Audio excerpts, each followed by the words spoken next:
ইরানের এক নিষেধাজ্ঞা পাল্টে দিয়েছে পুরো টুর্নামেন্টের পরিকল্পনা, যা এক অপ্রত্যাশিত বড় ধাক্কা। ঝুঁকিপূর্ণ কিংবা শত্রু দেশগুলোতে খেলতে যাবে না ইরানের খেলোয়াড়রা। দেশটির ক্রীড়া মন্ত্রণালয়ের এমন সিদ্ধান্তের পর নড়েচড়ে বসেছে পুরো এএফসির ফুটবল টুর্নামেন্ট। এবার মধ্যপ্রাচ্যের অস্থির পরিস্থিতির প্রভাব সরাসরি পড়েছে ফুটবলে।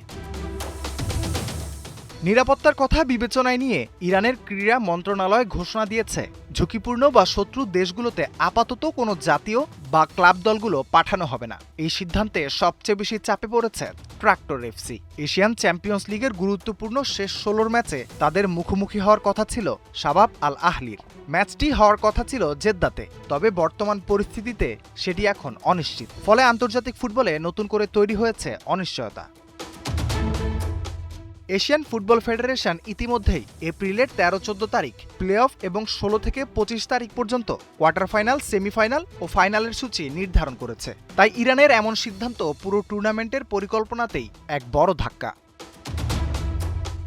এদিকে ২০২৬ ফিফা বিশ্বকাপ নিয়েও সময়ের সঙ্গে বাড়ছে উত্তেজনা। ফিফার কাছে ইরান তাদের ম্যাচ যুক্তরাষ্ট্রের বদলে অন্য দেশে সরানোর অনুরোধ জানিয়েছে। তবে সভাপতি জিয়ান্নি ইনফান্তিনো স্পষ্ট জানিয়ে দিয়েছেন, সূচিতে কোনো পরিবর্তনের সুযোগ নেই। সব মিলিয়ে মাঠের লড়াই শুরুর আগে রাজনীতি ও নিরাপত্তা ইস্যুই এখন ফুটবলের সবচেয়ে বড় চ্যালেঞ্জ। রাফিউল ইসলাম রাতুল, ৭১।